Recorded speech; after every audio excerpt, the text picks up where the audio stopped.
Eritrea lies in the Horn of Africa. It's located in northeastern Africa.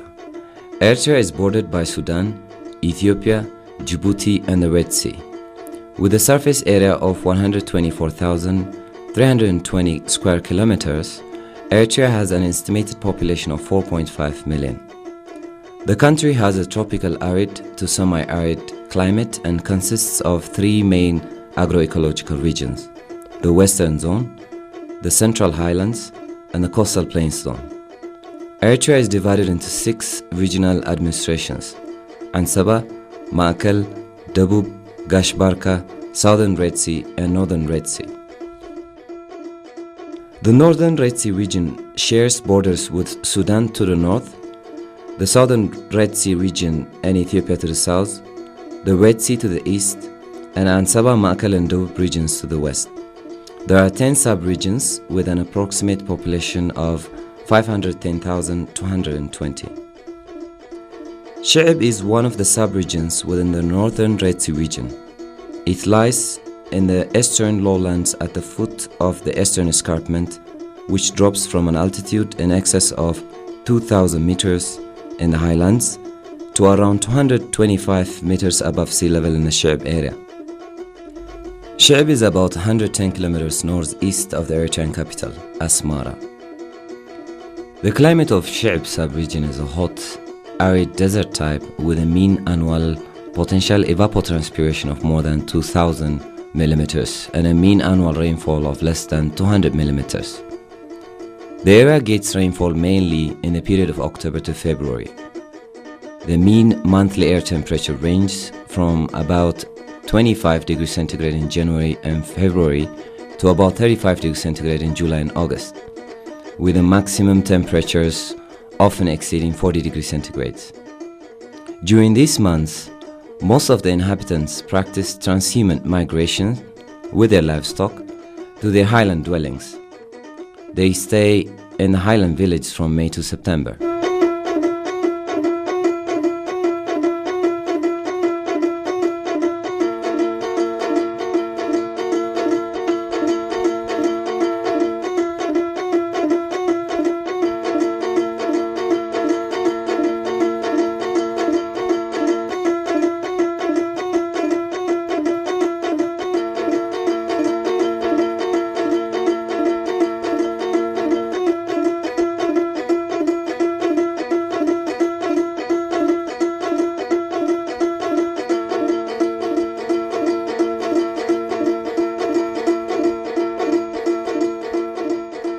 The residents of Sheeb Mensheb consists of 2 administrative villages, Mensheb and Tulo.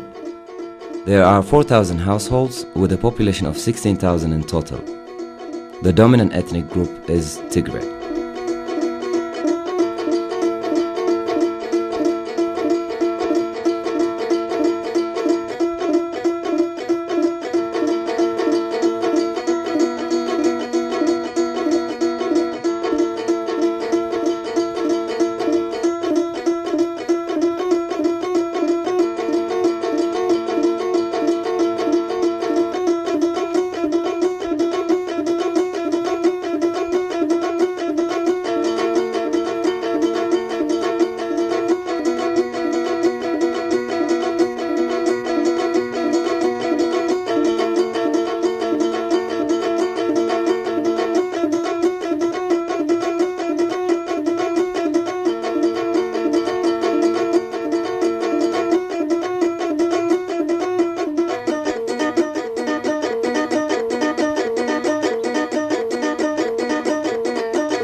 The livelihood of Sheeb is based on agriculture. Agriculture is essentially dependent on spate irrigation, a type of irrigation where seasonal floods are diverted from main wadi spate flows by constructing soil bunds, wood cuts, and stone locally known as agam to irrigate farmlands. Spate irrigation has been practiced in the area for more than 100 years. Farmers divert floodwaters from two main wadis, Laba and Mai'ule. These wadis obtain flood water from the central highland catchments. Other small wadis in the area are called Shalab, Garsile, and Harmazo. Farmers practice crop production in the area of 4,000 hectares. The main crop grown is sorghum. Minor crops grown are maize, pure millet, sesame, ground nuts, and vegetables and fruits such as tomato, pumpkin, okra, chills, and watermelon.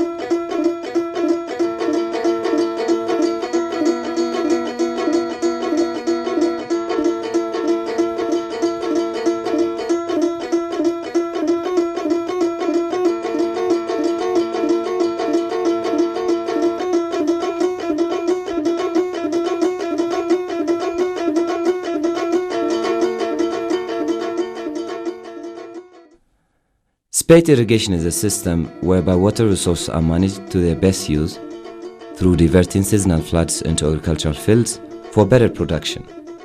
In Sheeb, the farmers are very experienced and employ all their efforts towards producing a successful harvest.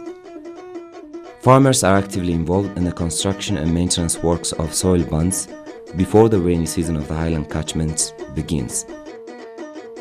These works minimize, or at least avoid, the risks of big flood damage to the soil bunds and severe soil erosion on the farming land. According to the degree of importance, the major irrigation structures are agam and misga. Agam is a diversion structure which is built at the low wadi flow with a convex side facing the flow. Agams are made from locally available trees and shrubs. Where tree branches are not available, they are made by scooping soil with the aid of draught animals. Agam helps to divert the flood into the mesga. The mesga is a channel made of eastern materials to receive flood water from the agam and then conveys the water into the farming fields. The maintenance and construction works of the irrigation structures are made possible by full participation of the local farmers during the months of February to April. During this period, the climate is favorable, and since there is enough animal feed, maintenance of mesga and agam structures is done using animal labor. Arnafis and tashkils are work leaders who are elected by the community. One of the many roles and responsibilities they have is to organize and mobilize farmers in construction and maintenance works. They also decide and let the farmers know the amount of work needed, the numbers of working days required, and supervise the quality of the construction and maintenance works. As they have been informed of the amount of work needed, every farmer participates actively by contributing labor and draught animals. Those who do not have draught animals are involved in the cutting of tree branches.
هلا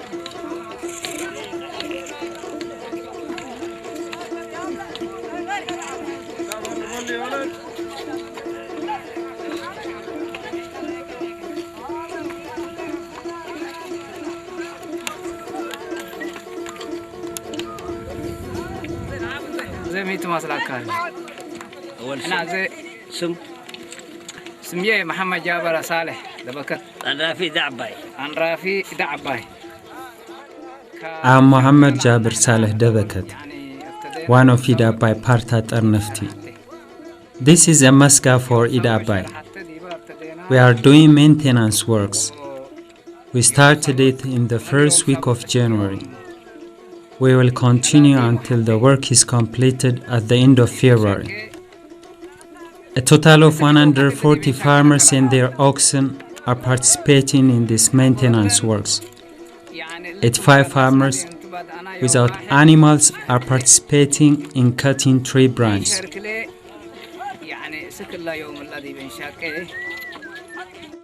Farmers use a scooping tool, mejhaf, made of wood and metal, to scoop soil in the construction and maintenance works of filled bunds. There is always collaboration among the farmers. Any maintenance works beyond the capacity of the parta, for example, breaching agams, is maintained by contribution of labor from other partas, as it will affect the distribution and management of water in the Spate Irrigation system. After working on the construction and maintenance of agam, misga, and kifaf at the Wadi, Parta, and Tashkil level, farmers work on their individual farms.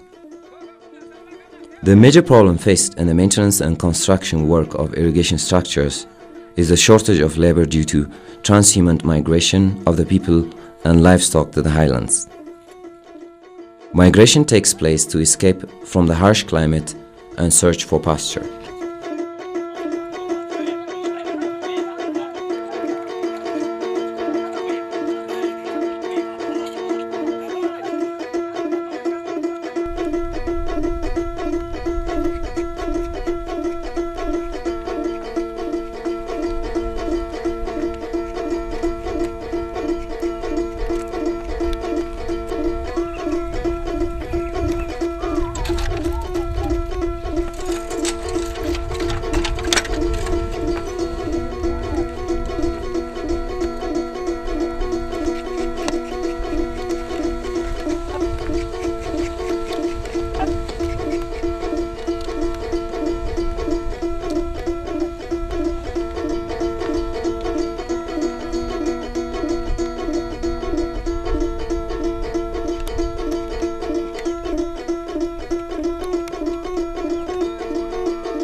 The Spate Irrigation system in Sheeb obtains flood water from the highland catchments which receive rain during June to September. The highest number of floods occur between the beginning of July and August. Like the maintenance and construction works, Arnafi and Tashkil are also involved in the dividing and sharing of the flood water among the partas and within the group of Tashkils respectively. During irrigation periods, every farmer carries farm tools such as a spade, a torch for night irrigations, and simple food like sesame. The farmer will examine his filled soil bunds and check the status of his mesga and kifaf. He goes to the Parta Mesga to observe the nature of the flood and estimate the side of the flood, where it's heading and how it flows. Farmers will communicate with each other and assist fellow farmers who are engaged in irrigating their fields. If an agam, mesga or kifaf is breached during irrigation, farmers work with colleagues to maintain the breach as quickly as possible. Floodwater is spread into the fields in two ways, field to field and bajur. In field to field irrigation, the floodwater is spread first to the land located in the upper stream of the wadi, then to the midstream, and lastly to the downstream fields. In bajur irrigation, floodwater is spread first to the lower stream fields by opening every kafaf to a width of 1 meter or 2, from an upper stream to midstream and lower stream. After the lower field is irrigated, the upper field kifaf is closed to irrigate the upper fields, and it goes from the lower field to midstream and upstream until all fields in the wadis are irrigated.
زراعتي حقوماي مدي كفصت جرهت منا جرهن لما العلاه الليل كفصت وحمدها الليل منا كفصت للبلد جيا للطلبة فلوها كانت لها ما وقت مدي لوها كان. Speaking about the spread of flood and irrigating the field, the main wadi in Parta Id Abai is Laba. The flood gets into this field by opening a soil band called a field maska. Every field has field maska with a width of 5 meters.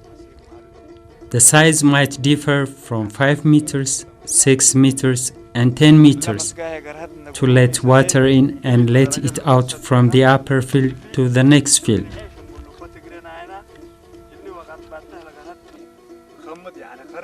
We have a tradition, we call it Tilm al-Ash, when and how you let water out from the upper field to the lower field.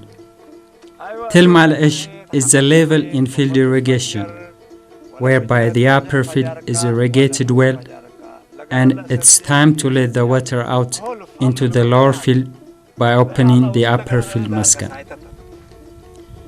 When a field is flooded to this height, you should open this field maska to let water into the next field. Opening the field maska has two advantages. One, to save the zabir, and two, to let the flood into the next field. If you don't open the field maska, it will breach the zabir and overflow into the field. This field is almost irrigated. Let's assume this field gets well irrigated and it's supposed to be opened for the field maska. But we haven't opened the field maska because the flood has stopped in the wadi. Only for demonstration purpose, this is how it's opened. To let water into the next field, you open it half or quarter to 1 meter height. This will let water into the next field. It's also for the safety of the zabir.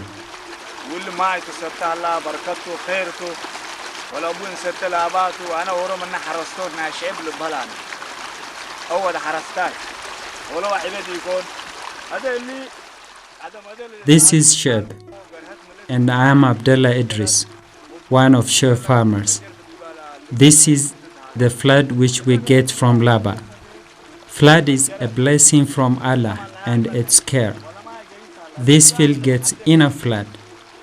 The field maska has been opened to let water into the next field. In addition, it's providing water to the next field. These are traditional practices. After a field gets irrigated, you let water into the next field. This is how the fields are irrigated, and the water goes from field to field. This is the upper field and this is the lower field. Water goes from the upper field to the lower field. This is how we irrigated the land.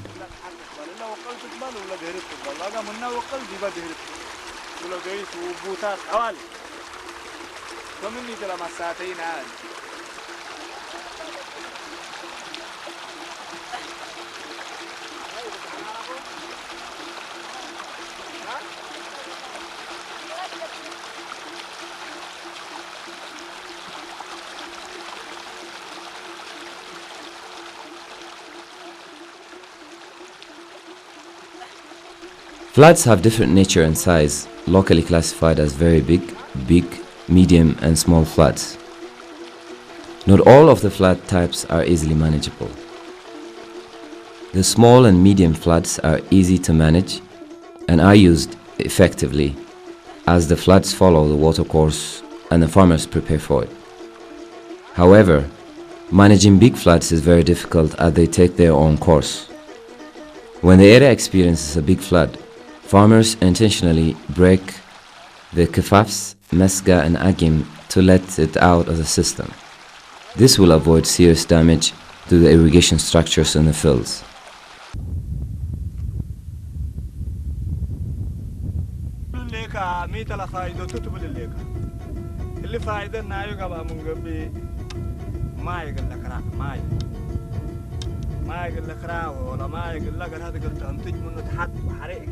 Big floods break soil bands. Immediately after breaking, the farmers engage in maintenance works. This is to retain the water and secure good crop production. I am doing manual maintenance works because the field is saturated with water and it's not suitable to work with oxen.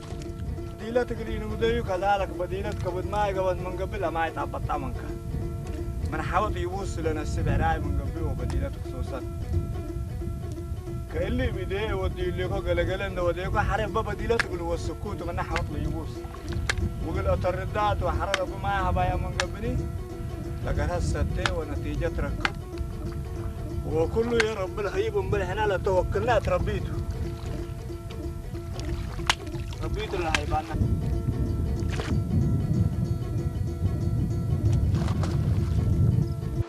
Big floods such as this one, which breach the Agam, go out of the Spate Irrigation system in Sheeb and go to the lower stream village, Wagiro, where the Spate Irrigation system is also practiced. Failure to divert the waters to the farm fields in Wagiro means that the flood waters go into the Red Sea. During the flooding season, there is usually a shortage of animal feed. Hence, the farmers practice transhumant migration with their livestock to their highland dwellings. During these periods, however, community village elders will nominate a group from a people to remain behind with their oxen. This group will look after the Spate irrigation structures and maintenance works for a duration of 15 days. After 15 days, they are substituted by another group of farmers. This system is referred to as torno, derived from the Italian word turno for turn.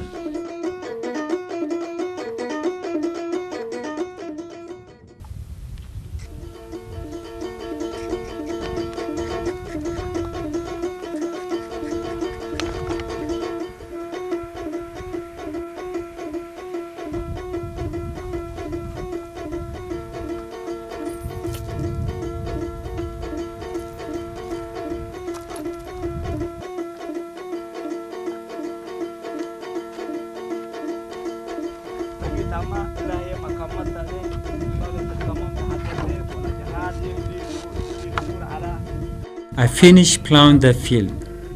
Now I am changing the tools for plowing and will get farm tools which are used for soil mulching. After plowing the land, I do the mulching. Why do we do soil mulching? This is a practice we took from our forefathers, and the advantage is that mulching helps store and conserve the residual soil moisture until the planting season. If a field is mulched, the moisture will not be taken away by the wind or the sun.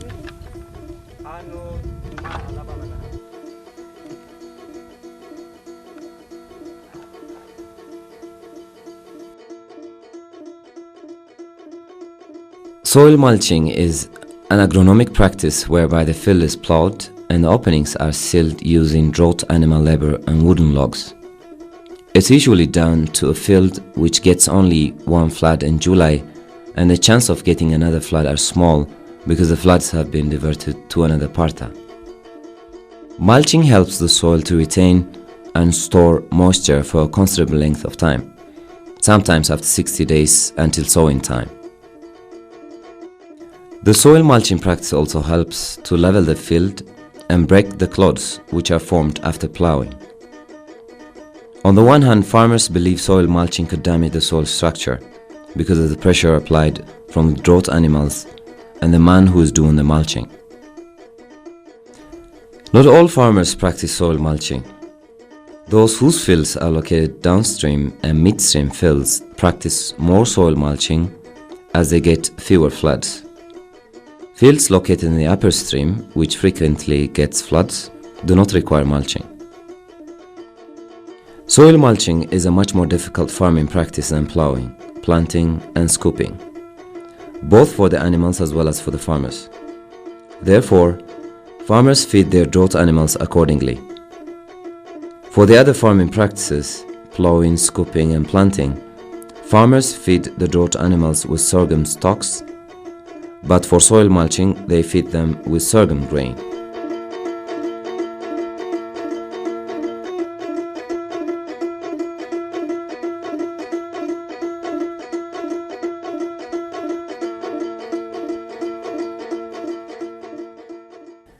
The Sheeb farmers plow their fields using oxen or camels. They also use a stick called a sluqat to sow pearl millet or shabet, a type of sorghum used for animal feed.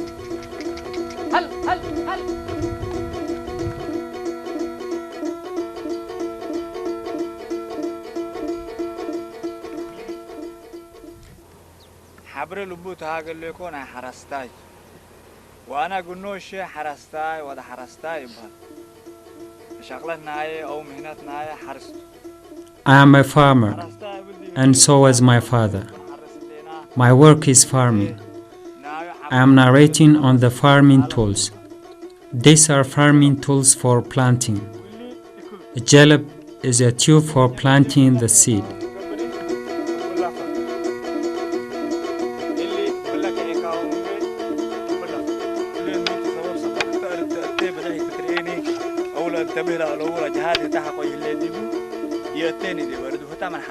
This is jahaz. It has specifications not to plow too deep or too shallow. The distance in between should be 4 fingers. We learned this from our fathers.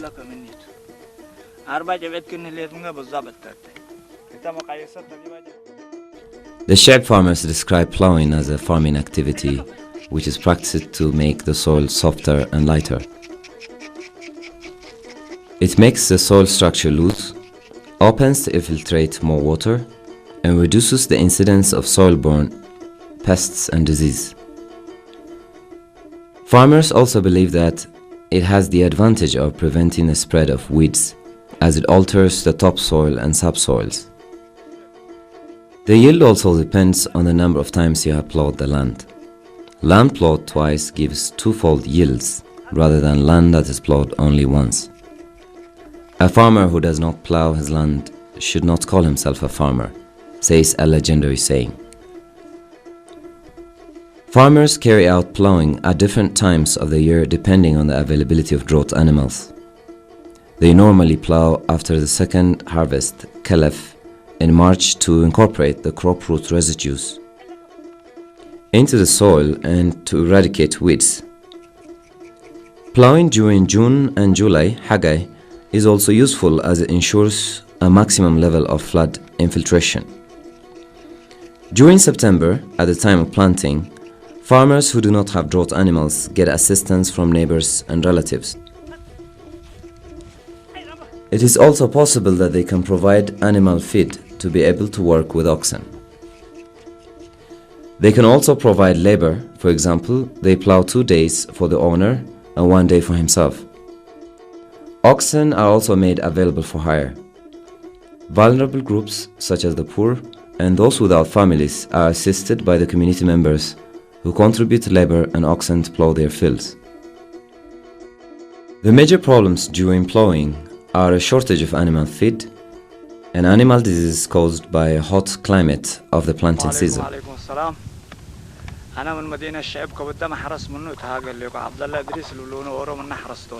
Good morning. This is Abdullah, one of the Sheeb farmers from the Spate irrigated fields. Today is 14th of September and it's a planting date. In our area and in Samhar in general, planting starts from 1st of September and goes on to the 30th of September. This field receives 2 floods. I am planting sorghum type called Tetron. Farmers in Sheeb grow sorghum as their major crop and source of food. Seeding rate vary depending on the number of floods the field gets, the type of soil, the need for animal feed, and the type of sorghum. The seeding rate varied from 4 to 5.5 or 6 repeats per 400 dra. 400 dra is 1 hectare. We use a lower seeding rate for a field which gets only 1 flood, and the seeding rate increases with the amount of moisture in the soil. Farmers who own animals use higher seeding rates to get animal feed from thinning of the densely grown sorghum stands. We use lower seeding rate for Tetron as it needs a high level of moisture and results in a smaller panicle size and lower yield than Hijari. I would like to take this opportunity to thank Kebron, who has been with me from early morning to noon to record the different farming activities and the livelihood of Sheeb.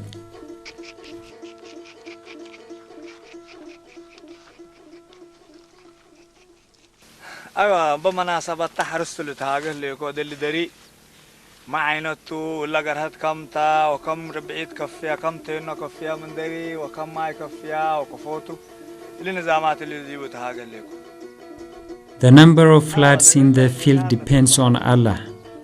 A field could get 1, 2, even 3 and more. Having 3 floods would be best for 100% guarantee of higher production.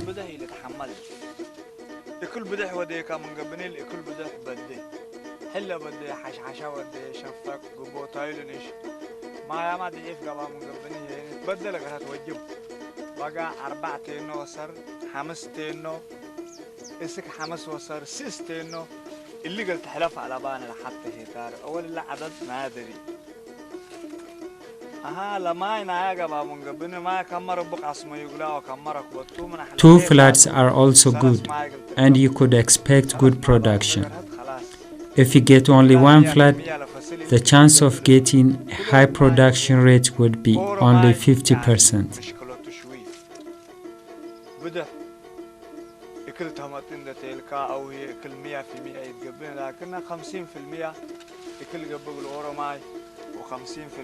In general, less moisture in the soil leads to poor crop growth, low production, mainly stock for animal feed. Farmers select seed for planting. They survey their field and their colleague farmers' field to identify best stand sorghum as their seed source. They select best panicles before the harvest time. The color of the seed and the size of the panicle are the characteristics used for selection. Having very good seed is important for higher grain and stock productions, for good quality grain, and securing a good market price.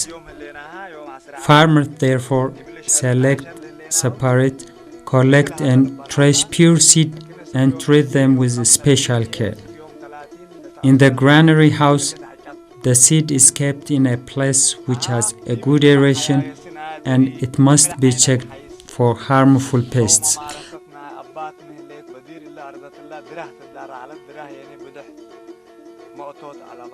Our grandfathers used to plant dura. It did not give much yield. Then we shifted to hijri, and it gives good yield and resists water stress.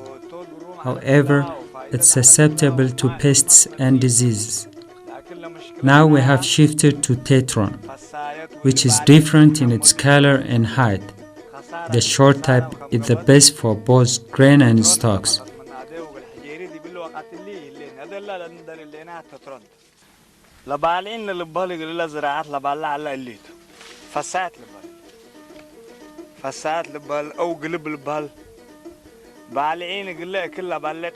Pests and diseases reduce sorghum yield. Pests live in the panicle. The most serious crop pest in our area is fasat or gilib. It attacks the panicle and lowers the weight of grain. From our observations, experiences, and knowledge, we have learned that tetron can resist this pest to some degree. Like the other sorghum types, it also attacks tetron, but the crop resists. Tetron is more resistant to gilib and other pests and diseases than the other sorghum types like hijri.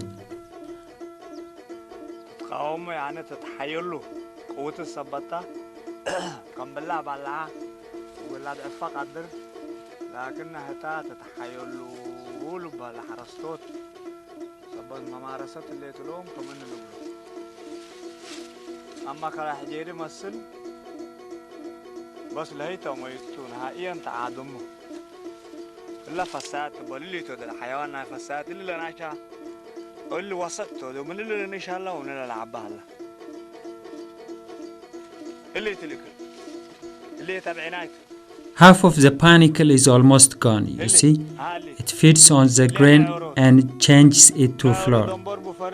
They stop feeding when the panicle is completely dry.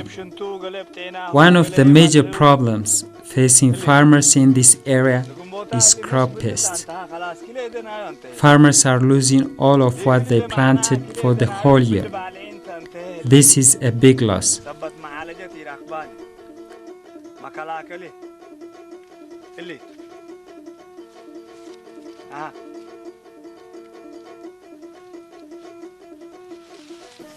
حتى بدنا شجرة اللي حرستها يقولوا تأجانا في الهليت اللي بعلي انت كسرت حرستها ملو سنة اللي شقيو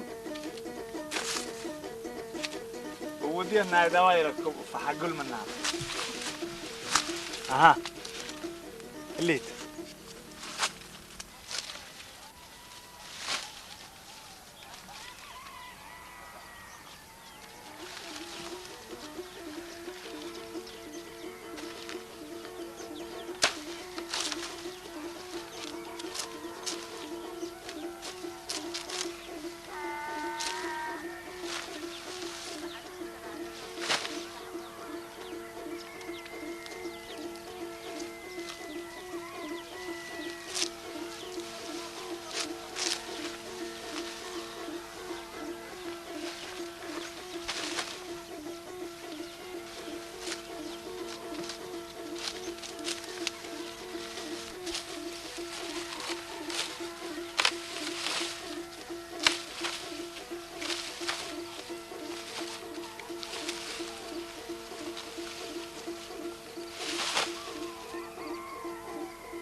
When it comes to harvest, they need additional labor, either hired or through assistance from family.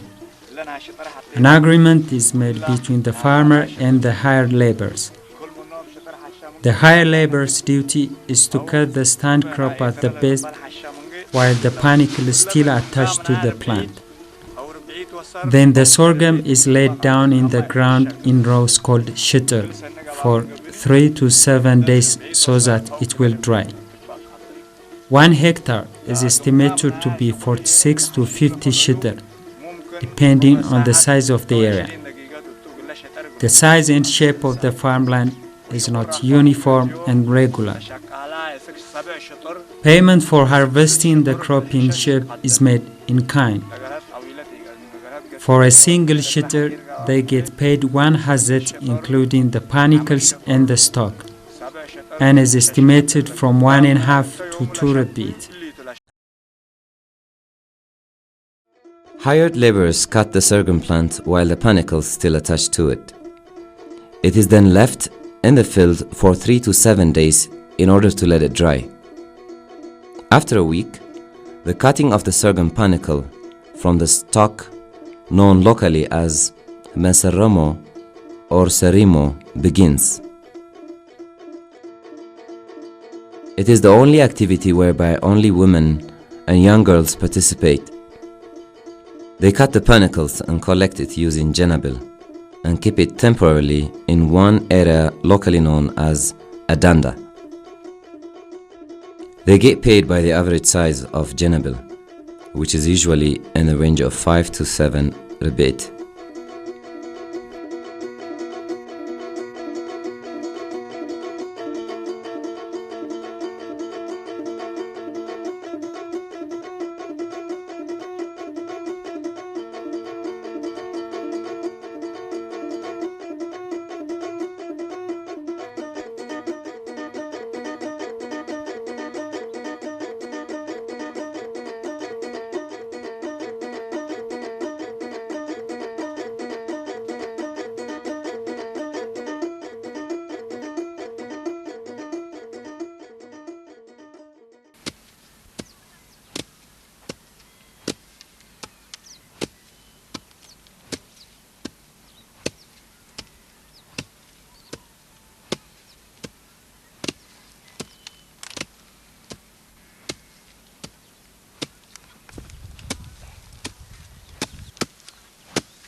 An Audi is a traditional place for threshing made with scooped soil.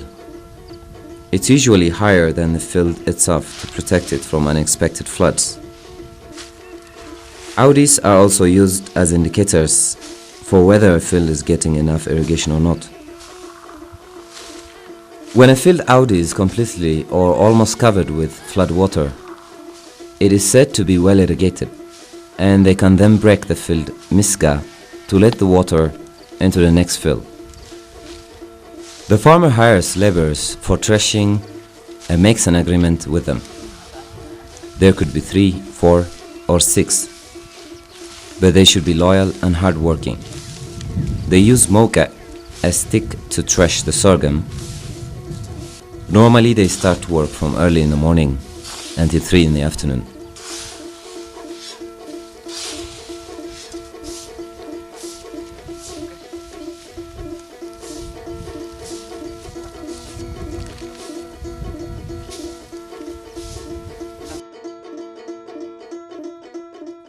After the threshing, the sorghum is exposed to the wind. This task helps them to differentiate the good grain from the impure grain. The area gets wind from the Red Sea, locally referred as Nafas Bahri, which blows during months of January up to March.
عندنا ساكا اللي كل اللي بلا ربعي اللي تكيت إلا ربعي 3 كيلو كنا نمثل نظام 3 كيلو وربع 3 كيلو. Payment for threshing is also made in kind and is called ishirit, which means 1/10. The farmers pay the daily labor 1 rebit out of every 10. Finally, they put the grain into plastic sacks which can accommodate 20 rebit. The rebit is a local measuring unit for grains and is the size of an oil container. We use this local unit to measure seeding rate, pay the daily laborers, and to sell the grain. On average, a rebit is 3.6 kilogram in weight.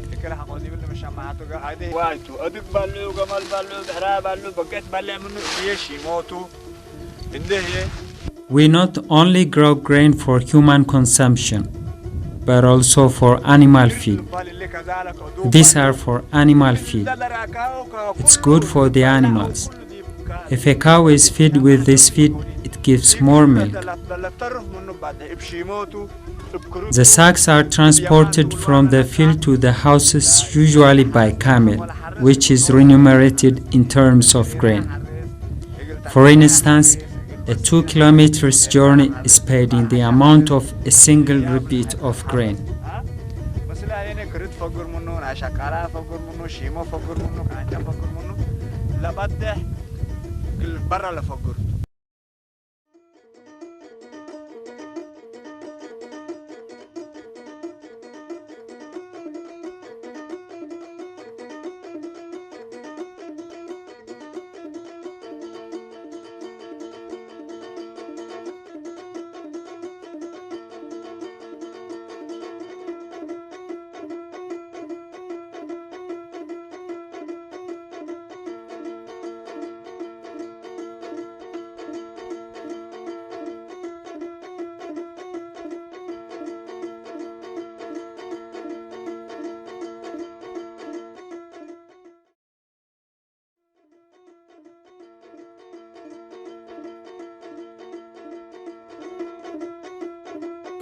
أيوة ده بلنا حرستا منابرنا حرستا كفوتا كل كفو كوريو كانجيو كفو كوريو اللي بيقولوا التلال اللي كنا على مليون سجول على ده اللي بيتنا أكلنا حرستا.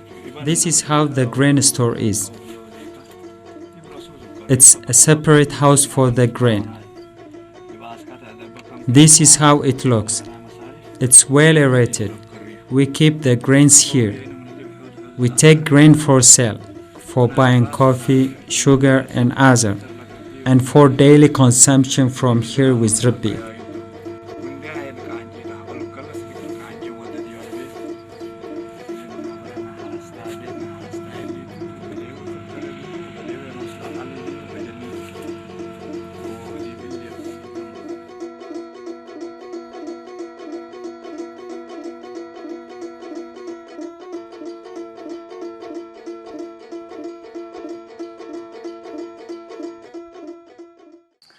أيوة دي بقى جاي واصل الليكو إلا ده كانشي اللي ناي كريفتو أولاي بهلت خدامة بتقرينجا إلا أولاي كانشي ناي كريفتو كني دوم هلا نبال.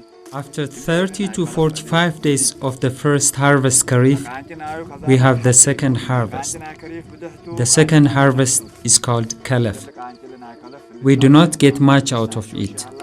We get less grain and less stock for the animal feed. We get 1/4 of the first harvest Karif.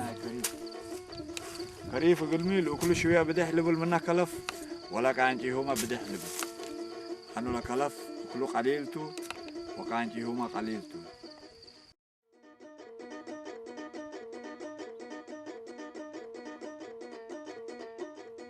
The residents prepare sorghum in the form of either injera, pancake, or the famous food tandoor.